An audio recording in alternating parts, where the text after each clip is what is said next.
Bienvenidos, pasen y verano y vamos a hablar de Euphoria, la temporada 2, que ya se ha estrenado completa en HBO el domingo pasado, bueno, el lunes más o menos en España. Y antes de entrar en análisis de contenido, quiero hablar del impacto que ha tenido en redes sociales, y es que ha sido una de las series más comentadas por redes sociales de la década, o la más, creo que se ha convertido en la más, con más de 30 millones de tweets. Y esto es muy fuerte y es un hecho que se consolida el formato de un episodio semanal como uno de los mejores para crear retención de audiencia y crear una conversación en redes sociales sobre muchos temas. Si bien esa repercusión es muy interesante, como he dicho, con conversaciones jugosas, también hay un problema, y es la distancia que creamos a través del meme. Creamos mucha distancia como público, y hablo en plural porque son preguntas que yo también me hago de ¿cuándo termina la empatía y cuándo empieza la distancia voyeurística absoluta de recochineo? Por ejemplo, Maddie cada vez que salía creaba 27 memes. Tenemos el meme de aporrear la puerta, o tenemos el bitch you better be joking. Además, esto en parte está fomentado por la serie, por el estilo de la serie, por la forma de tratar los temas, o es algo inherente al público, ¿no? Al público joven, al público objetivo. Son preguntas que yo me hago para las que no tengo una respuesta, pero será genial que haya una conversación en los comentarios respecto a esto. Otra cosa, otro warning: esta serie no es realista para con los adolescentes, en el sentido de que los actores no tienen edad de ser adolescentes. Esta gente no estudia, esta gente se prepara 4 horas para hacer un make-up increíble para ir al instituto. Hay una adultificación de los jóvenes que está en otras series adolescentes, y es algo que se ha achacado desde principios de los 2000, esa adultificación de los jóvenes e infantilización de los adultos en las series adolescentes. Se le puede criticar en concreto a esta serie, pero se puede criticar en concreto a más series. Por tanto, hechos ya estos warning, no hagamos comentarios estúpidos de es que esta serie no es creíble. Pues evidentemente casi ninguna serie adolescente es creíble en este sentido, o es que Gossip Girl es creíble y te llega a ti porque te representa en tus problemas, ¿no? Evidentemente estos personajes tienen 25 problemas y no te representan a ti como individuo. Esos problemas, sí que esa forma de tratarlo, o esos problemas que achacan a algo más universal como la identidad, la representación, qué soy yo, qué quiero ser, qué cosas me importan, qué personas me importan, qué quiero hacer en este mundo, pues esas cuestiones sí te achacan a ti como persona. No busquemos esa identificación en los personajes absoluta de soy casi, si eres casi yo me preocuparía. Bien, empecemos por el principio. Episodio 1 tiene como grandes protagonistas al núcleo familiar de Fezco, ¿no? A ese hermanastro más o menos sociedad criminal, y a su abuela. Y viendo esto yo digo, esto es una declaración de intenciones. En esta temporada vamos a ver muchísimo más a Fezco, y evidentemente, y tiene una rima perfecta o un eco perfecto con el último episodio, en el que vemos que nos han utilizado un poco, ¿no? En el sentido de desde el primer episodio, ten empatía con estos personajes para que les cojamos mayor cariño y veamos ese último episodio. Un final altamente doloroso, no para todos los corazones, sobre todo con ese desenlace, que no quiero hacer spoiler, pero también vemos esa carta al ex pisoteada como símbolo. ¿Nos van a dejar así hasta 2024? Efectivamente, no tienen ninguna compasión. Algo que sí me ha dado un poco de rabia como espectador es que todas las escenas Fezco-Lexi están bastante comprimidas en ese último episodio, como para que sea más explosivo y más impactante y lo tengas bastante fresco, no sé, no ha sido una broma a conciencia, lo tengas bastante fresco esa relación, y te dé como mucha más sensibilidad. Si bien hubiera sido muy interesante que se hubieran repartido esas escenas a lo largo de la temporada, que hemos estado toda la temporada sosteniendo la respiración con ese Stand By Me, que poco más, nos han dado muy poco más para hacer carpeta. Hemos sido un poco Lexi, que vemos 2 escenas y ya enseguida hemos shipeado durante un mes y pico a esa pareja, ¿sabes? Solo habiéndolo visto 2 veces. Y si te has quedado con ganas de ver más a este hermano pequeño cenicero, a Stray, no te sulfures, porque Netflix anunció justo con el último episodio que veríamos a este actor en la próxima temporada de The Umbrella Academy. Sin duda Rue es la gran protagonista, tiene esa gran evolución. Además, resulta a lo mejor muy rápido en ese último episodio, y eso, la última segunda parte, hay elementos brutales, hay escenas, sobre todo ese 5º episodio que vemos tan en sombras, no ese estilo que le gusta a Sam Levinson, ser tan explícito en su estilo formal, ¿no? Pues eso, teníamos ese quinto episodio tan en sombras, tan locura, tan caótico. Esta temporada es que es mucho más sensible, mucho más visceral, más emocional, creo yo, y más yendo a lo nuclear de los personajes. Con ese quinto episodio también duelen mucho las escenas con Ali, pero sobre todo con su madre en los siguientes episodios, ¿no? Cuando le dice la madre: mira, yo ya he gastado todas mis energías contigo, no puedo más, haz lo que quieras, si tú no te importas a ti misma, a mí me importa menos todavía, algo así le dice, ¿no? Es brutal, y igual de brutal es cuando le dice: prefiero perder una hija que perder dos, en el sentido de Gian se nos ha olvidado un poco esta temporada, pero ha tenido escenas muy fuertes, ¿no? En ese quinto episodio, en ese sexto, séptimo más o menos. Ha habido una conversación por redes sociales sobre si esta serie glamorizaba las drogas o romantizaba la adicción, y yo creo que no. Después de hablarlo bastante con compañeras, con amigas, con compañeras de profesión, llega a la conclusión de que no, lo enfrenta de manera bastante brutal, y sobre todo enfrentando las consecuencias, cómo te puede afectar esto a todo lo de tu vida, no solo a tu entorno, de tus amigas, de tu familia, sino incluso a las relaciones sexuales. No disfrutas realmente nada o no lo enfrentas. Llegaremos luego a la conclusión suya personal sobre el duelo, pero se ve que todas esas emociones quedan silenciadas y no quedan enfrentadas, por tanto solo el duelo queda postergado, ¿no? Como suspendida en el aire, tú vives como en un paréntesis donde no te enteras muy bien. Así que voy a tomar una cosa como ejemplo, y es que se nos ha olvidado, por ejemplo, a esa Camilla, esa señora narcotraficante, se nos ha olvidado completamente esa trama. No hay ningún peligro por ahí, no es la primera vez que sucede esto, ya en la primera temporada sucedió, y es uno de los problemas a los que le puedes achacar, ¿no? Esas incoherencias o cabos sueltos. No es el único, evidentemente, pero lo tomo como ejemplo para decir que esto suele pasar en las series. Sin embargo, en esta es mucho más obvia, ¿no? Conforme avanzan las temporadas se quedan muchos cabos sueltos, y también se va a lo cada vez más grandilocuente, ¿no? A los hechos cada vez más increíbles, para que parezca que vamos a algún sitio y que está evolucionando como montaña rusa la temporada. En esta también pasa, ¿no? Con ese desenlace tan de acción, tan de, parecía un capítulo de FBI. Pues bien, en España yo siempre me gusta comparar este suceso que le pasa a las series con El internado, por ejemplo, ¿no? O en Estados Unidos, pues series como Pretty Little Liars o Lost, ¿no? Que se volvieron un poco Lost según avanzaron las temporadas. Esto suele pasar, esta no es algo que solo le pasa a esta serie. El tema de las incoherencias o el dejar cabos sueltos es uno de los puntos más flacos. Me da un poquito de más miedo la próxima temporada de 2024, porque digo, si ya por aquí estamos así, pues imagínate con otra temporada más, porque cada vez que aumentas problemas, aumentas las posibilidades de no solventar esos problemas en la serie, que en parte puede tener una justificación barata, en el sentido de la vida real tampoco es narratología, en el sentido de que tú te dejas de hablar con una amiga y te dejas de hablar, y a veces no ha habido una razón en sí, ¿no? Y esto se puede trasladar a una serie como justificación. Pues bueno, si bien la pareja de Fez y Lexi nos ha tenido creyendo en el amor, ¿no? Con ese Stand By Me, por otro lado la nueva pareja de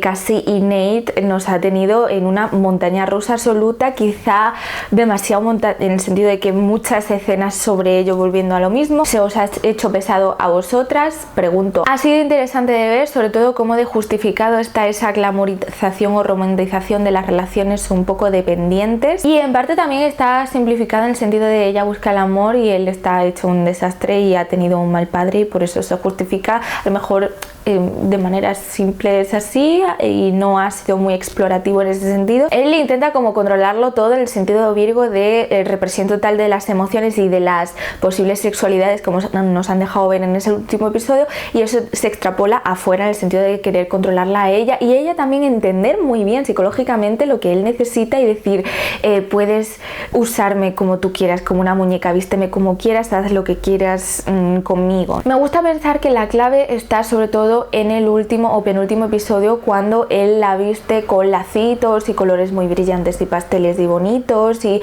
unas medias, y la pone en una posición bastante paralela para con Jules. Luego hay otra escena en la que Maddie se transforma como en Jules mediante un espejo. Muy interesante formalmente todo esto, si bien hay algo de fondo ahí que luego entenderemos con ese paralelismo para con el padre, ¿no? Porque todas las relaciones sexuales son a 4 con el chico detrás, ¿no? Estas relaciones sexuales que se ve del padre con Jules y luego Nate con Jules barra Cassie, interesante, ¿no?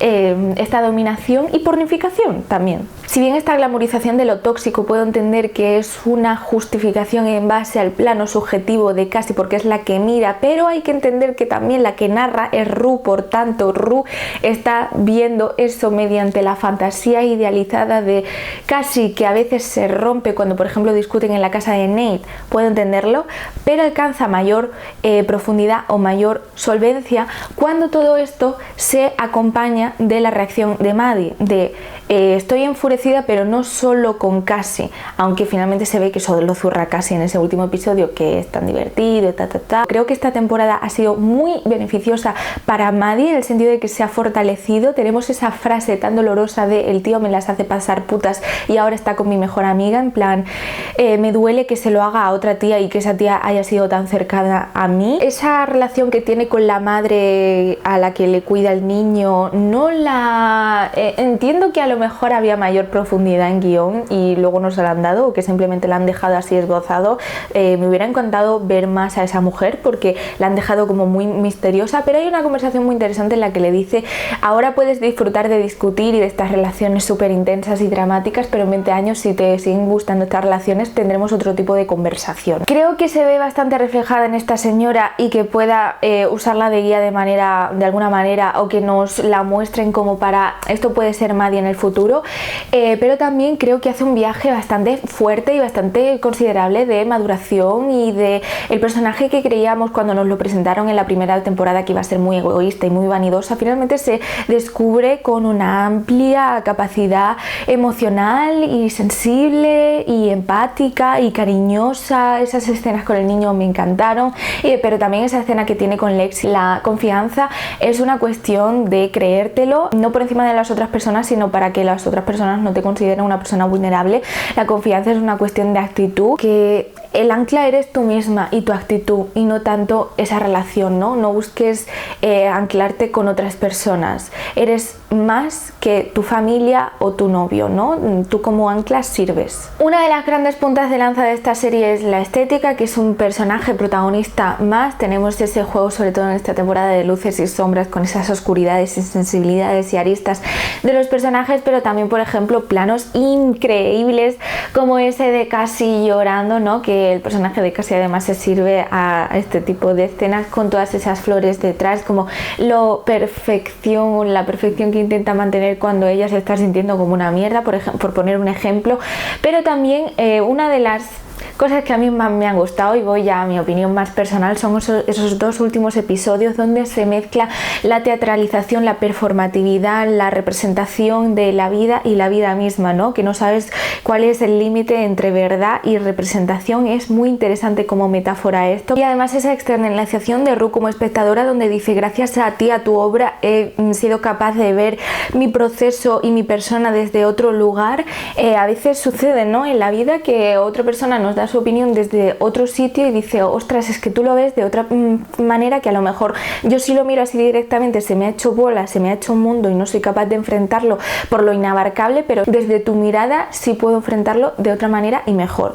Esto es muy interesante, muy bonito como metáfora. Hay también otros pequeños sketches a lo largo de la temporada que me han parecido fantásticos, como por ejemplo esas escenas románticas de películas, bueno, referencias artísticas a todo nivel, no solo fílmicas, sino también pictóricas, pero también tenemos pues Ghost, Titanic, Brokeback Mountain, Blancanieves, ¿no? Esa animación con lo del consentimiento, me parecen súper interesantes, funcionan muy bien como unidad, pero también en la coherencia del episodio.